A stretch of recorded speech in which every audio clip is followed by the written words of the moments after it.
현직 내과의사 김준호입니다.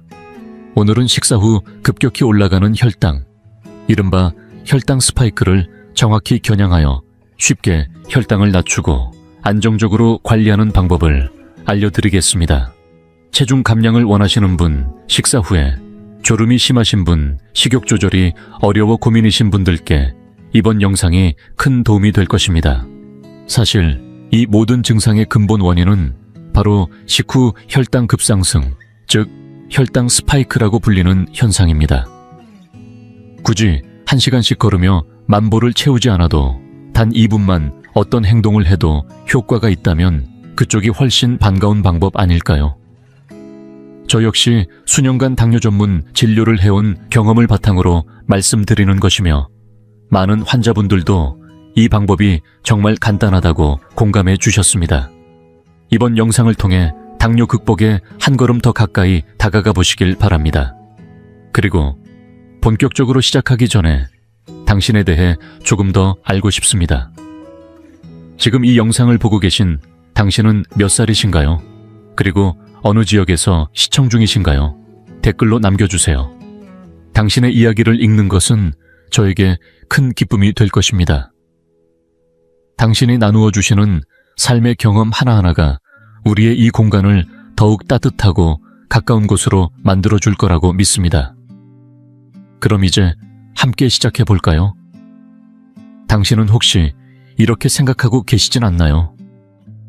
이렇게 잠깐 몸을 움직인다고 해서 혈당이나 당화혈색소가 나아질 리 없다고. 병원에 오시는 분들의 이야기를 들어보면 운동은 고되고 작심삼일로 끝나기 일쑤며 나는 애초에 운동에 소질이 없다고 단정짓는 분들이 정말 많습니다. 그런데 혈당 조절을 위해선 결국 어느 순간엔 운동을 시작해야만 합니다. 하루에 10,000보씩 걷는다고 하시는 분들, 매일 1시간씩 빠짐없이 걷는다고 자부하시는 분들, 저도 정말 많이 만나 뵈었습니다. 일반적으로는 그런 분들이 참 대단하다며 칭찬받곤 하시죠. 그런데 걷기라는 행위 자체가 반드시 효과적이라고 단정 지을 수는 없습니다. 때로는 일정 조건을 충족하지 못하면 별다른 효과가 없다는 보고도 있습니다. 그래서 오늘은 그 부분에 대해서도 자세히 짚어보고 실제로 제가 직접 해본 간단하면서도 효과가 뚜렷한 방법을 소개해 드리려 합니다. 많은 분들이 걷는 양이 많을수록 건강에 좋다고 믿으시지만 의학적으로는 하루 1시간 이상 걸어도 그렇지 않은 경우와 큰 차이를 보이지 않는다는 연구도 존재합니다. 게다가 당뇨는 대부분 40세 이후에 많이 나타나는 질환이기 때문에 무리한 걷기 운동은 다리, 허리, 고관절에 큰 부담을 줄 수 있습니다. 처음에는 건강을 지키기 위해 시작한 걷기였는데 오히려 통증이 심해져서 걷는 것조차 어려워졌다는 분들 실제로 많습니다. 근육이 점점 약해지면서 혈당이 잘 안 떨어지고 아무리 걷는 시간을 늘려도 당화혈색소 수치가 좀처럼 내려가지 않아 답답함을 느끼는 분들. 그러다 보니 어느 순간 매일 걷던 일상이 중단되고 병원에서 수치가 더 나빠졌다는 얘기를 듣고 나면 의사에게 혼날까 두려워서 병원 가는 것조차 꺼리게 되는 경우도 생깁니다. 운동 자체에 대해 부정적인 인식이 굳어지고 결국 운동을 피하게 되는 흐름은 실제 진료 현장에서 자주 마주하는 현실입니다. 예전에 저희 마포구에 있는 의원에 다니던 여성 환자분이 계셨습니다.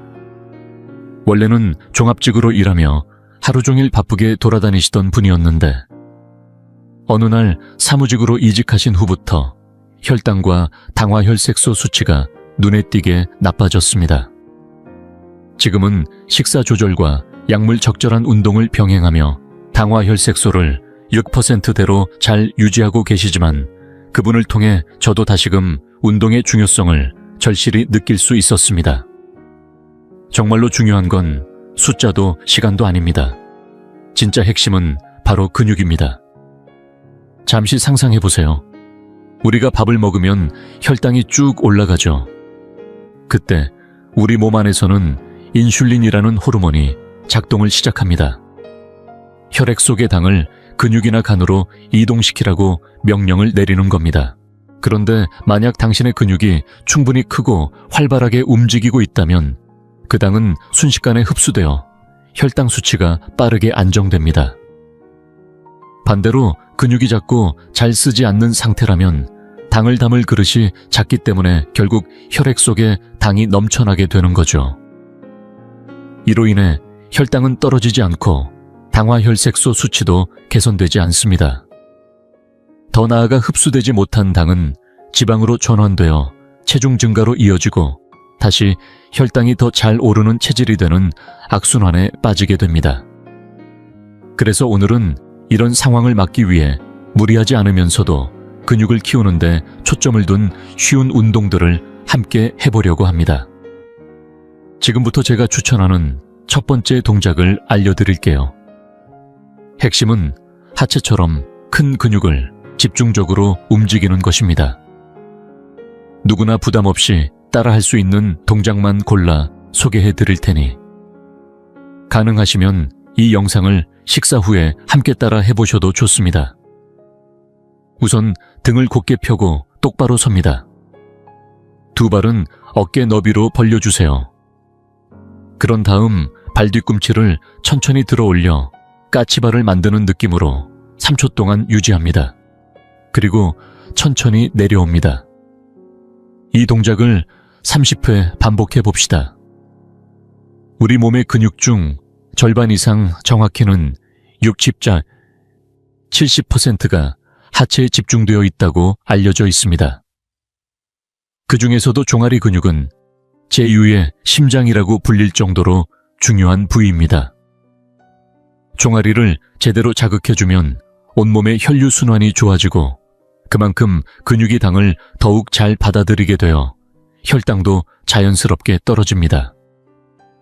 균형 잡기가 어렵거나 넘어질까 걱정되시는 분들은 책상이나 의자의 등받이를 가볍게 짚은 채로 하셔도 괜찮습니다. 단체중을 과하게 기대면 허리에 무리가 갈 수 있으니 손끝만 살짝 올리는 느낌으로 안전하게 진행해 주세요. 혹시 다리에 쥐가 나거나 피로감이 느껴진다면 중간에 쉬셔도 전혀 문제 없습니다. 막상 해보면 30회가 꽤 길게 느껴지실 거예요. 종아리가 살짝 당기거나 아픈 듯한 느낌이 든다면 그건 운동 효과가 나타나고 있다는 증거입니다. 목표는 30회지만 처음부터 꼭 그렇게 하실 필요는 없습니다. 5회든 10회든 지금 이 자리에서 도전해보는 것 자체가 이미 훌륭한 첫걸음입니다. 하루에 10,000보를 걷는 건 생각만 해도 부담스럽죠. 그런데 딱 2분만 바깥 공기를 쐬고 오면 된다고 하면 그건 한 번쯤 해볼 만하지 않으신가요? 저도 사실 운동을 별로 좋아하지 않고 굳이 하고 싶지도 않은 사람이지만 2분쯤이라면 망설임 없이 나갈 수 있습니다.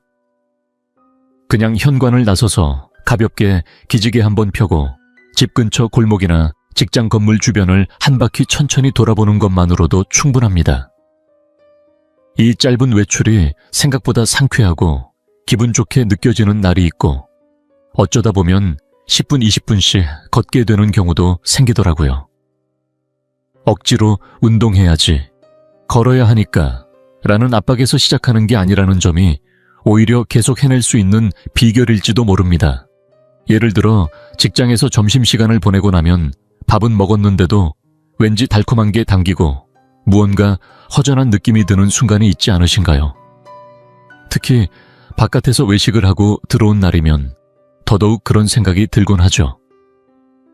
이럴 때 그냥 커피 한 잔 마시고 싶은데 당뇨가 있거나 혈당이 걱정되는 분들은 망설이게 됩니다. 특히 달콤한 라떼나 크림이 잔뜩 올라간 음료는 괜히 죄책감까지 생기잖아요. 하지만 꼭 참는 것만이 정답일까요? 저희 병원에서 진료하시는 이정희 원장님께서도 실험 삼아 직접 해보신 적이 있습니다.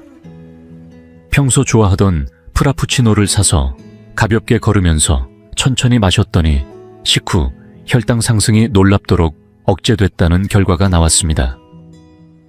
물론 이건 어디까지나 혈당 급등을 완화시키는 타협 전략일 뿐이지 다이어트나 건강을 위해 권장하는 습관은 아닙니다. 하지만 가끔은 이렇게 스스로에게 숨 쉴 틈을 주는 것도 일상을 오래 유지해 나가기 위해 필요한 여유라고 생각합니다. 운동의 좋은 점은 시간을 따로 만들어야만 할 수 있는 게 아니라는 데 있습니다. 뭔가를 하면서 자연스럽게 몸을 움직이는 것, 바로 그게 곁들임 운동의 핵심입니다. 이정희 원장님도 실제로 생활 속 나도 모르게 운동이라는 주제로 영상을 찍은 적이 있는데요. 지금부터는 여러분도 따라 하실 수 있도록 아주 간단한 곁들임 운동 3가지를 알려드릴게요. 첫 번째는 의자에 앉은 상태에서 하는 팔과 등 운동입니다. 의자에 등을 붙이고 바르게 앉은 뒤 양손을 하늘을 향해 곧게 뻗어주세요. 팔이 휘거나 옆으로 벌어지지 않도록 곧게 위로 밀어 올린다는 느낌으로 자세를 유지합니다. 그런 다음 천천히 팔꿈치를 구부리며 손을 내립니다. 이 동작을 약 30초간 반복해보세요. 이 동작은 어깨와 등 가운데 위치한 경합골 주변의 긴장을 풀어주는데 탁월합니다. 특히 경합골은 혈류가 정체되기 쉬운 부위이기 때문에 자주 풀어줘야 혈당 조절에도 도움이 되고 어깨 통증이나 결림도 완화됩니다. 두 번째는 허벅지와 아랫배를 함께 자극하는 다리 들기 운동입니다. 마찬가지로 의자에 바르게 앉은 후 등바디에 등을 붙이고 손은 의자 옆을 잡아 균형을 잡아줍니다. 이제 무릎을 가슴 쪽으로 천천히 끌어올리듯 들어 올립니다. 오른쪽, 왼쪽 각각 한 번씩을 한 세트로 총 10세트를 목표로 해보세요. 만약 앉은 자세가 익숙해지셨다면 요리를 하거나 빨래를 널 때처럼 서 있는 일상 중에도 해보실 수 있습니다. 이 동작은 허벅지 앞쪽의 큰 근육뿐만 아니라 평소 잘 사용하지 않는 장요근이라는 복부 안쪽 근육까지 자극해 기초대사량을 높이는 데 효과적입니다. 운동 중에 허벅지 접히는 부분이 묵직하거나 당기는 느낌이 들면 잘 작용하고 있다는 뜻입니다. 세 번째는 앉았다 일어서는 동작, 즉 의자 스쿼트입니다. 일반 스쿼트보다 무리가 적고 안전해서 운동에 익숙하지 않은 분들도 쉽게 따라 할 수 있어요.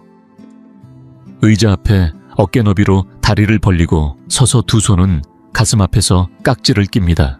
등을 곧게 편 상태에서 천천히 엉덩이를 내리다가 의자에 살짝 닿는 순간 다시 일어납니다. 이 동작은 엉덩이와 허벅지 뒤쪽 하체 전체의 큰 근육을 자극하며 혈당을 낮추는데 큰 역할을 합니다.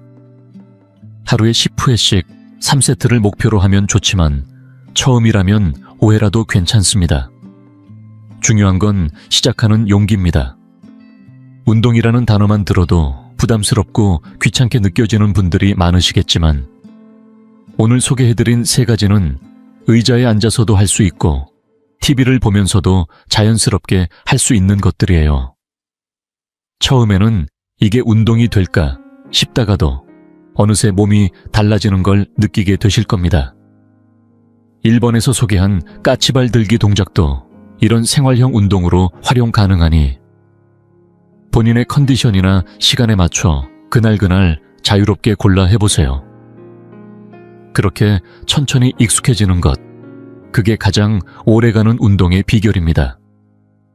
나이가 들수록 몸이 점점 뻣뻣해지고 평소에는 느끼지 못하던 작은 움직임에서도 어깨나 허리, 무릎 같은 관절이 금방 뻐근해지는 걸 느끼신 적 있으시죠? 혹시 갑작스럽게 허리를 삐끗하거나 발을 헛디뎌 다친 경험도 있으실 겁니다. 단순한 근육 경직이나 유연성 저하가 생각보다 다양한 일상 속 위험으로 이어질 수 있다는 점, 생각보다 많은 분들이 지나치고 계십니다. 그래서 오늘은 운동보다 더 간단하지만 어쩌면 더 중요할 수도 있는 스트레칭에 대해 말씀드리려 합니다. 스트레칭은 단순히 몸을 푸는 동작이 아닙니다. 혈액순환을 돕고 근육의 긴장을 완화시켜서 부상을 예방하는 데 큰 역할을 하며 심지어는 대사 기능을 올려 혈당 수치 개선에도 직접적인 도움을 줍니다.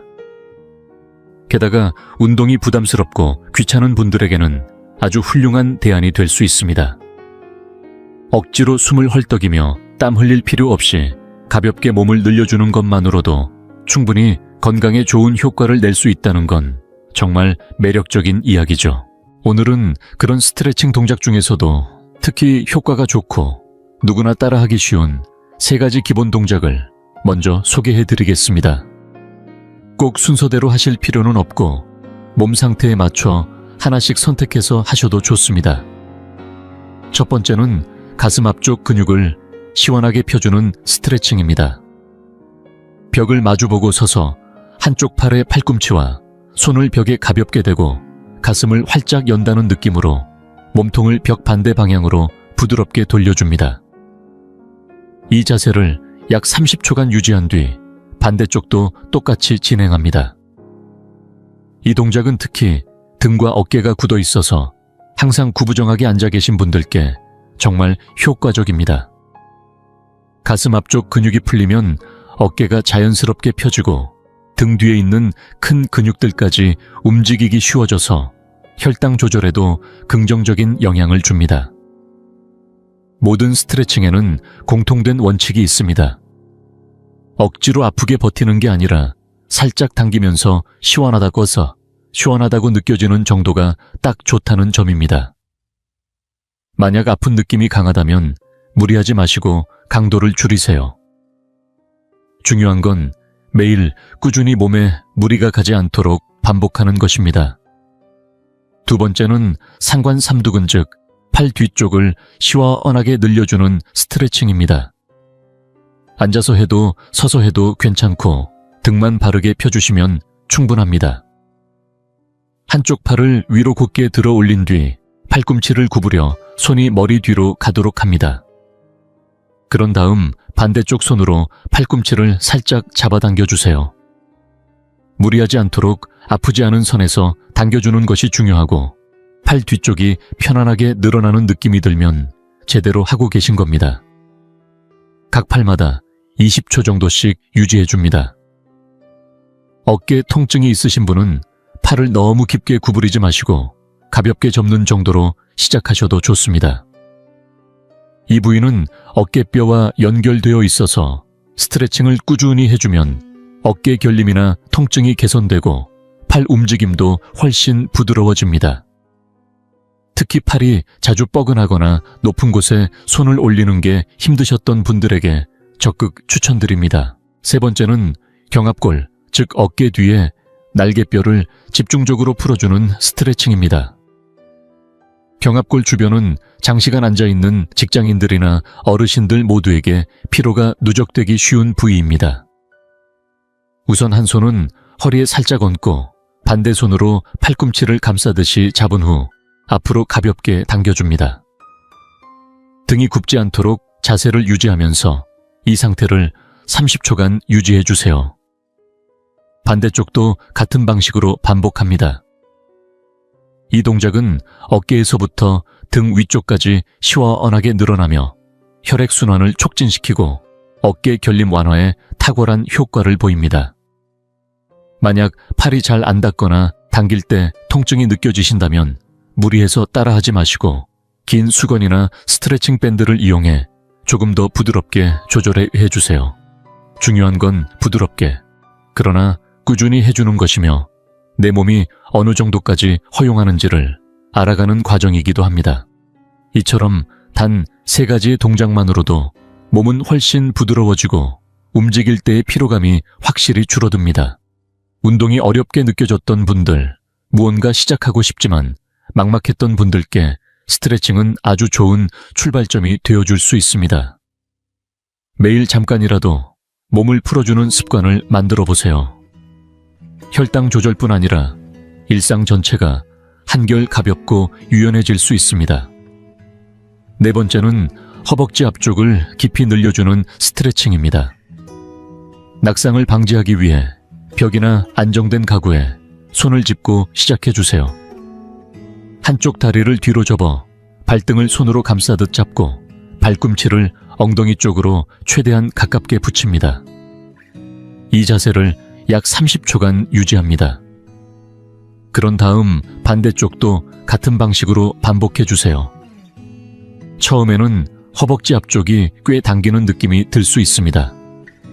하지만 이 부위는 우리 몸에서 가장 크고 힘센 근육 중 하나로 스트레칭만으로도 혈당 수치를 조절하는 데 큰 도움이 됩니다. 만약 통증 없이 가능하다면 발꿈치를 엉덩이에 완전히 붙여도 좋지만 그게 어렵다면 그저 엉덩이 쪽으로 당기려는 의식만으로도 충분한 자극이 됩니다. 무리하지 마시고 내 몸의 범위 안에서 시도해보세요. 5번째는 허벅지 뒤쪽과 종아리를 동시에 자극하는 스트레칭입니다. 다리를 살짝 교차한 상태에서 상체를 천천히 앞으로 숙입니다. 손이 바닥에 닿지 않아도 괜찮습니다. 허벅지 뒤쪽이 당기는 느낌이 들기만 해도 효과가 있다는 증거입니다. 이 자세로 30초 유지해주세요. 반대쪽도 동일하게 반복합니다. 엉덩이, 허벅지 뒤, 종아리까지 한 번에 여러 근육을 이완시킬 수 있어 혈당 개선에 긍정적인 영향을 줍니다. 6번째는 엉덩이 근육을 집중적으로 늘려주는 의자 스트레칭입니다. 의자에 안정적으로 앉은 뒤 한쪽 발목을 반대쪽 허벅지 위에 올려놓습니다. 이때 다리가 미끄러지지 않도록 손으로 살짝 눌러 고정해주세요. 그런 다음 등을 곧게 편 상태에서 상체를 앞으로 천천히 기울입니다. 이때 올려놓은 다리 쪽 엉덩이 근육이 부드럽게 늘어나는 느낌을 느껴보세요. 역시 30초간 유지하고 반대쪽도 반복해줍니다. 이 스트레칭은 근육을 단순히 늘리는 데 그치지 않고 다이어트에도 도움이 되는 전신 이완 효과를 가집니다.